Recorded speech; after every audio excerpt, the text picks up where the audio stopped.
크리스찬의 쉿 콰이어트 타임.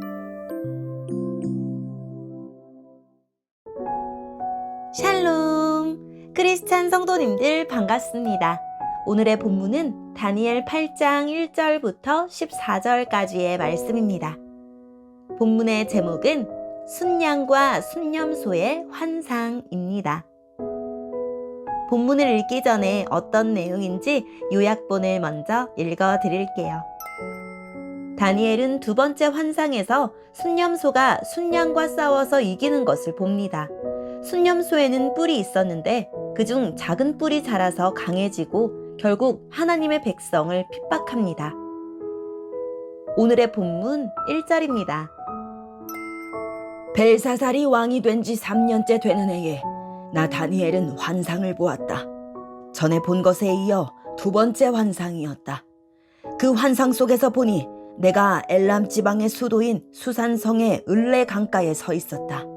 눈을 들어보니 강가에 순양 한 마리가 서 있었다. 그 순양의 뿔은 2개였는데 뿔 하나가 다른 뿔보다 더 길었다. 긴 뿔이 짧은 뿔보다 늦게 나왔으나 더 빨리 자랐다. 내가 보니 그 순양이 서쪽과 북쪽과 남쪽을 향해 들이받는데 아무 짐승도 그 앞에서 맞서지 못했다. 또 아무도 그의 손에서 다른 짐승을 구해내지 못했다. 그는 무엇이든 하고 싶은 대로 했으며 매우 강해졌다. 내가 이것에 대해 생각하고 있는데 순념소 한 마리가 서쪽에서부터 오는 것이 보였다. 이 순념소의 두 눈 사이에 뚜렷하게 잘 보이는 커다란 뿔 하나가 있었다. 그가 온 땅을 두루 다녔는데 그 발이 땅에 닿지도 않을 정도로 빨랐다. 이 순념소가 성난 모습으로 두 뿔 달린 순양, 곧 내가 강가에서 본 그 순양을 들이받았다. 내가 보니 그 순념소가 순양을 공격하여 순양의 두 뿔을 부러뜨렸다. 순양은 순념소를 막을 힘이 없었다. 순념소가 순양을 땅에 넘어뜨리더니 발로 짓밟았다. 아무도 그 순양을 순념소에게서 구해내지 못했다. 그 순념소는 점점 더 강해지더니 그때 그의 큰 뿔이 부러지고 대신 뚜렷하게 잘 보이는 뿔 넷이 사방을 향해 자라났다.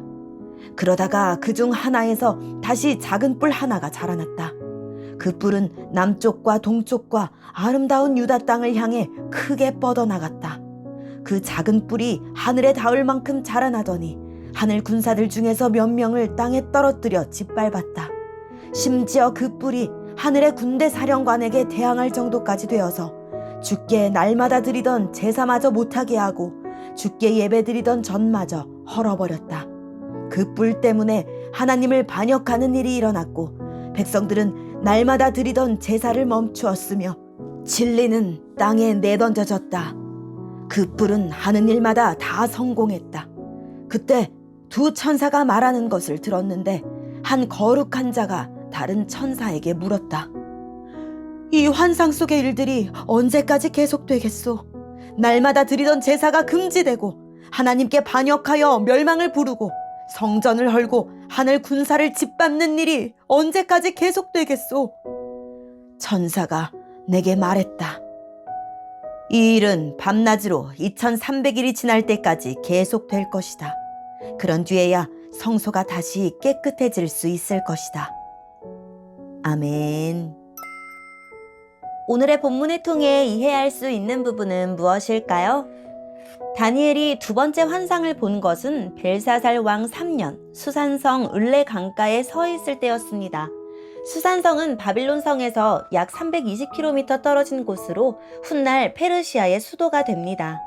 길이가 다른 순양의 두 뿔은 메대와 바사, 즉 페르시아를 상징하는데 역사적으로 페르시아는 원래 메대보다 작았으나 이후 강해져서 메대를 합병합니다. 순념소의 큰 뿔은 그리스의 알렉산더 대왕을 상징합니다.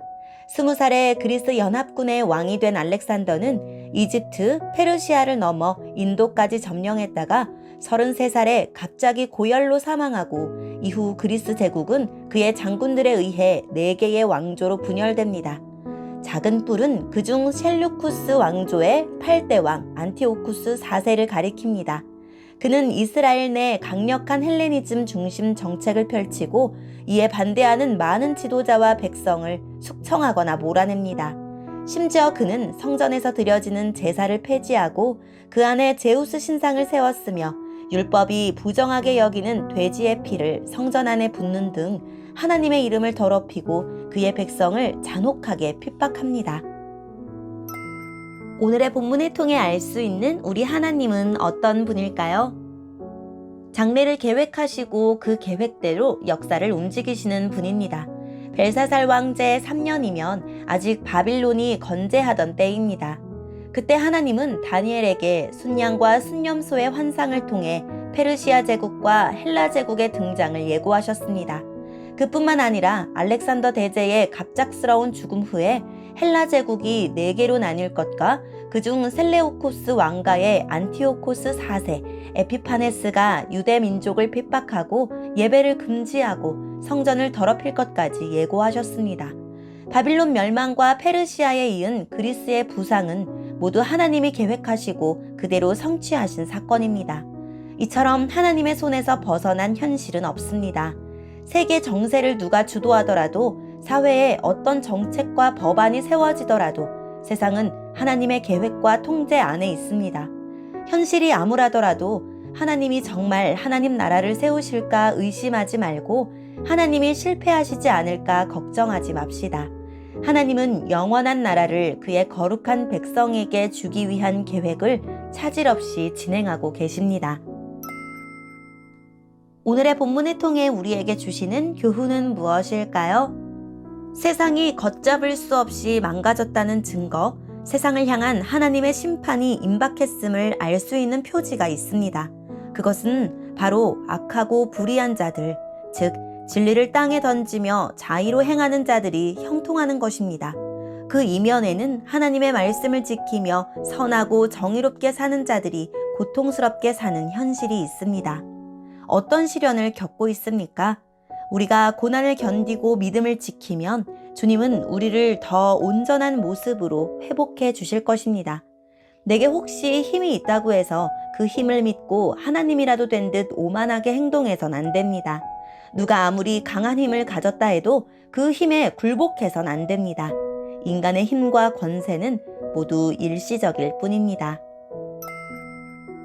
오늘의 본문을 통해 각자에게 주시는 성령 하나님의 음성에 귀를 기울이며 살아계신 하나님, 의인이 핍박받고 악인이 형통한 현실에서도 하나님의 통치와 섭리를 끝까지 신뢰하겠습니다 라고 고백하고 말씀을 붙들고 승리하는 하루를 보냅시다. 여기까지 크리스찬의 쉿, quiet time 이었습니다.